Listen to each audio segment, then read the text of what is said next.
E cigarette ಅಂದರೆ modern device, ಆದರೆ Indian government ಇದನ್ನು ಕಂಪ್ಲೀಟ್ಲಿ ಬ್ಯಾನ್ ಮಾಡಿದೆ. Why? Let us understand clearly. First reason ಏನಂದರೆ ಹೆಲ್ತ್ ರಿಸ್ಕ್.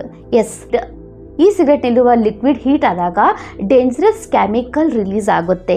ಇವು ಲಂಗ್ಸ್, ಹಾರ್ಟ್ ಮತ್ತು ಬ್ರೈನ್ಗೆ ಸೀರಿಯಸ್ ಡ್ಯಾಮೇಜನ್ನು ಕೊಡುತ್ತವೆ. ಆದ್ದರಿಂದ ಕೆಲವು ಕೆಮಿಕಲ್ಸ್ಗಳು ಕ್ಯಾನ್ಸರ್ ಕ್ಯೂರಿಯಸ್ ಕೂಡ ಆಗಿವೆ. ಇನ್ನು ಸೆಕೆಂಡ್ ರೀಸನ್ ಏನಂದರೆ youth addiction. Colourful design, sweet flavours ಇವೆಲ್ಲ ಯಂಗ್ಸ್ಟಾರ್ಸನ್ನು ಅಟ್ರ್ಯಾಕ್ಟ್ ಮಾಡುತ್ತವೆ. ಬಟ್ ಇನ್ಸೈಡ್ ನಿಕೋಟಿನ್ ಇರುತ್ತವೆ. Nicotine means strong addiction. One attracted stop ಮಾಡೋದು ವೆರಿ ಡಿಫಿಕಲ್ಟ್. ಇನ್ನು ಥರ್ಡ್ ರೀಸನ್ ಏನಂದರೆ ಫಾಲ್ಸ್ ಸೇಫ್ಟಿ ಬಿಲೀಫ್. ಕೆಲವು ಜನರ ಥಿಂಕ್ ಆಗಿರೋದು E cigarette is safer than normal cigarette. But scientifically ಇದು ಸತ್ಯ ಅಲ್ಲ. E cigarette is also harmful to health. E cigarette ಬಂದರೆ ಕೆಲವು ಜನರು ಈ ಸಿಗರೇಟಿನ ಕೆಲವು ವೆಪ್ಗೆ ಅಡಿಕ್ಷನ್ ಆಗಬಹುದು.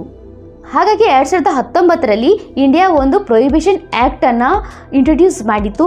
ಏನಂದರೆ ಅದು electronic cigarette act.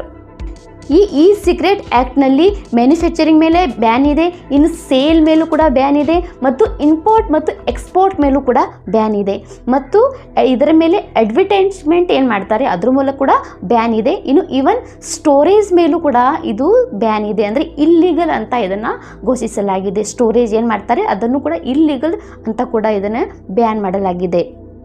Government main aim is very clear. ಏನಂದರೆ ಪಬ್ಲಿಕ್ ಹೆಲ್ತನ್ನು ಪ್ರೊಟೆಕ್ಟ್ ಮಾಡೋದು ಮತ್ತು ಯಂಗ್ಸ್ಟಾರ್ಸ್ನ ಫ್ಯೂಚರನ್ನು ಕಾಪಾಡೋದು ಮತ್ತು ಈ ಅಡಿಕ್ಷನ್ಗೆ ಅರ್ಲಿ ಸ್ಟೇಜ್ನವ್ರು ಏನಿದ್ದಾರೆ ಅವರನ್ನು ಸ್ಟಾಪ್ ಮಾಡೋದು. ಈ ಸಿಗರೇಟ್ ನಿಷೇಧ ಅನ್ನೋದು ಕೇವಲ ಭಾರತ ಅಷ್ಟೇ ಅಲ್ಲ, ಜಗತ್ತಿನ ಹಲವಾರು ದೇಶಗಳು ಕೂಡ ಈ ಹಾನಿಕಾರಕ ಚಟಕ್ಕೆ ದೊಡ್ಡ ಮಟ್ಟದಲ್ಲಿ ತಡೆ ಹಾಕಿವೆ. ಮೊದಲ ಸಂಪೂರ್ಣ ನಿಷೇಧ ಜಾರಿಗೊಳಿಸಿರುವ ದೇಶಗಳು ಎಂದರೆ Argentina, Brazil, Bhutan, Cambodia, Colombia, Nepal, Qatar, Singapore, Thailand, Sri Lanka ಮತ್ತು ರುಗ್ವೆ. ಈ ದೇಶಗಳಲ್ಲಿ ಈ ಸಿಗರೇಟ್ ಮಾರಾಟ, ಆಮದು, ಜಾಹೀರಾತು, ಬಳಸುವುದು ಕೂಡ ಎಲ್ಲವೂ ಕೂಡ ಕಡ್ಡಾಯವಾಗಿ ನಿಷೇಧವನ್ನು ಮಾಡಲಾಗಿದೆ. ಮತ್ತು ಕಟ್ಟುನಿಟ್ಟಿನ ನಿಯಂತ್ರಣ ಇಟ್ಟಿರುವ ದೇಶಗಳೆಂದರೆ ಆಸ್ಟ್ರೇಲಿಯಾ. ಇಲ್ಲಿ ನಿಕೋಟಿನ್ ಇರುವ ಈ ಸಿಗರೇಟ್ಗಳನ್ನು ವೈದ್ಯರ ಮೇಲೆ ಆಧಾರಿತ ಪ್ರಿಸ್ಕ್ರಿಪ್ಷನ್ ಇದ್ದಾಗ ಮಾತ್ರ ತೆಗೆದುಕೊಳ್ಳಬೇಕು. ಮತ್ತು ಜಪಾನ್ನಲ್ಲಿ ನಿಕೋಟಿನ್ ಮಿಶ್ರಿತ ಲಿಕ್ವಿಡ್ ಮೇಲೆ ಕಠಿಣ ನಿಯಮಗಳು ಇವೆ. ಬೆಲ್ಜಿಯಂ ಡಿಸ್ಪೋಸಬಲ್ ಈ ಸಿಗರೇಟ್ಗಳಿಗೆ ನೇರ ನಿಷೇಧ ಇದೆ.